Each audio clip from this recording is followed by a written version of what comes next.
But it's true that we have an eighth front. And the eighth front is the rising tide of anti-Semitism around the world and the tremendous battle that we have for the truth. And if I can leave you with something today, it is this. Just as we fight the physical battle on the battlefield, and we win, we must also fight the battle for truth. We must also stand up to this scourge of anti-Semitism that endangers not only us, but every society it is infected. Starts with the Jews, it never ends with the Jews. You nip it at the bud. We stand here on the last day of 2025, here in Miami in the great state of Florida. I don't know of anyone who doesn't go to Florida these days. And most of them stay. It's a pleasure to be among proud Jews and proud non-Jewish friends of the Jewish people in the state of Israel who understand that unity, strength, and resolve are the guardians and guarantors of our future. Unity, strength, and resolve. That's what makes the difference. Now, the tragedy of the history of our people is that having been exiled from our land, we lost strength, unity, and resolve. And the consequences were horrific, more than afflicted any other people in history. We were expelled from land to land. We suffered pogroms. We suffered massacres, culminating in the greatest massacre of them all, the Holocaust, in which a third of our people were lost. Outside here, we had a gathering, a reception, and a man came up to me. He's 101 years old. His name is Jake Waxall. Jake, stand up. Stand up. Stand up, Jake. He's a Holocaust survivor. He escaped the death camps. And I shook his hand, and I said to him, and I said to you, I say to the entire world, never again. Never again. Never. Never again was last year, in which we demonstrated to the would-be destroyers of Israel, we shall destroy you. You shall not destroy us. Never again is next year, and never again is forever. Because we have changed Jewish history with the establishment of the sovereign Jewish state and the sovereign Jewish army and our defense arms. We are able to do something the Jews for centuries in the diaspora could not do. We were vilified by horrible lies, horrible lies. We're poisoning the wells. We're massacring Christian children to use their blood to bake matzos for Pesach. We were carrying vermin. And these vilifications always preceded the physical attack. We could defend ourselves neither against the first nor the second. But with the rise of the state of Israel, one thing changed. We have the capacity to fend off our would-be killers. We do that, and we demonstrated that. We restored the capacity of the Jewish people to defend themselves by themselves. We could do so with our own independent force. It doesn't mean that we've stopped the vilifications. They still continue. But we have the capacity to make sure that they don't succeed. We can do so because we have incredibly brave soldiers like Rani Gvili, a hero of Israel. A hero of Israel. Rani came to the front on October 7th, came to the front with a broken arm, and then he was shot twice, and he killed 14 terrorists before he ran out of bullets. And they killed him, and they took his body to Gaza. And I say to you, Talik and Itzik, his beloved parents, and his sisters who are here, and brother, We shall return him. We're working on it right now. He shall be back. The first one in, last one out, but he'll be back. Back to you and back to us. We achieved after the worst attack on the Jewish people since the Holocaust, when everybody thought that Israel was doomed, it was on the way down. That's what they said. It was on the way down. And could it survive? On the second day of the war, I said, we shall change the face of the Middle East. And with our incredibly brave soldiers, with our incredibly stalwart people, the citizens of Israel, President Trump asked me, how do those people, how do they stand it? How do they do it? And I said, well, see, I couldn't quote directly a great singer in Israel. I'll say it in Hebrew. "Rak bigilal haruach."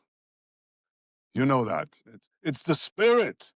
It's the spirit of our forefathers. It's the spirit of the heroes of Israel. It's the spirit of the Maccabees that has been reincarnated in the modern state of Israel. The bravery of our soldiers, the resolute stance of our people, and the correct and decisions that we took in the government that changed the face of battle and changed the face of the Middle East. And there was one other thing. Two things. One, the ability to do the right thing, to decide to do the right thing, and then do it in the face of enormous pressure, including one that came from our greatest ally.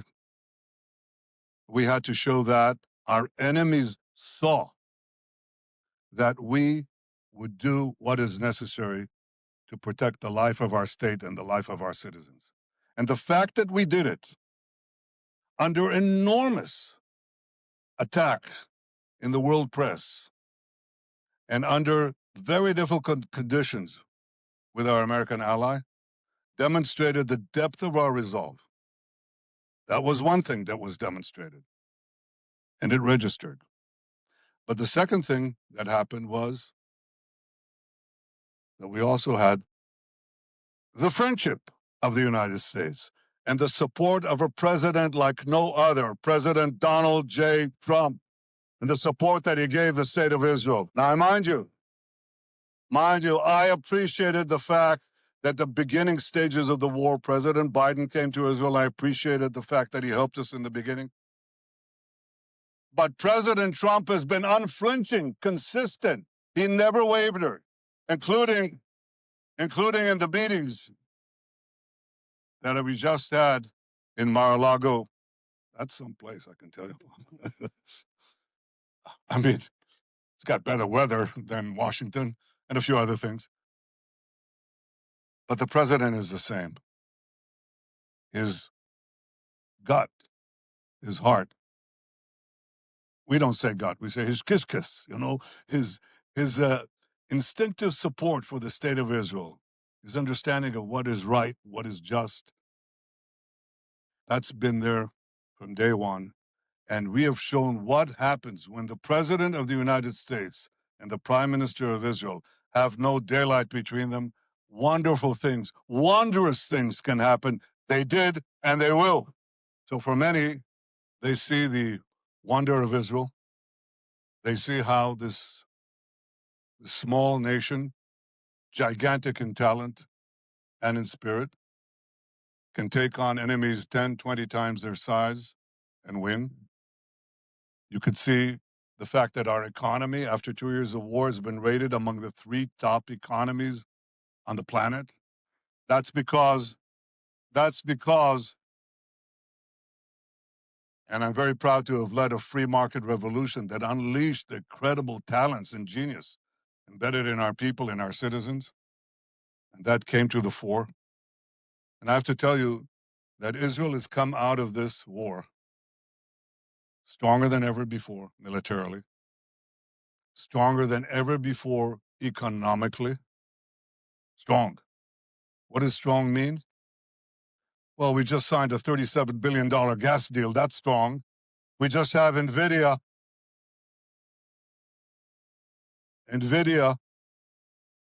NVIDIA, small company, $4 trillion, they decided to have a massive investment in Israel, and we welcome it. And all the economic indicators are amazing. Israel is a very strong country, and that bodes well for the future because you make alliances with the strong. You make peace with the strong. And we have opened up opportunities for peace that have never existed before. In the first term of President Trump's office, we did the Abraham Accords that brought 4 historic peace accords with 4 Arab states, and we're committed to do more. But the one thing that decides all that is our strength. It's peace through strength. It's prosperity through strength. It's hope through strength. And we are a very strong people. But it's true that we have an 8th front. And the 8th front is the rising tide of anti-Semitism around the world and the tremendous battle that we have for the truth. And if I can leave you with something today, it is this. Just as we fight the physical battle on the battlefield, and we win, we must also fight the battle for truth. We must also stand up to this scourge of anti-Semitism that endangers not only us, but every society it is infected. Starts with the Jews, it never ends with the Jews. You nip it at the bud. And that requires the courage of statesmen, public representatives, and citizens. I say to you, the members of the Jewish community of the United States, the last thing you should do before anti-Semitic attacks, as they attack you, the last thing you should do is lower your head and seek cover. That's not what you should do. You should stand up and be counted. You should fight back. You should speak up. You should attack your attackers. You should delegitimize the delegitimizers. That's what you need to do. And I have a secret for you. Nobody will fight for you more than you fight for yourself. That's what happens. When Israel fights for itself, all the governments, not all, but so many of the governments in the world come to us. When Israel is strong, others want to partner with us. You stand up and be counted, and you will see the difference. Don't be afraid. Don't cower.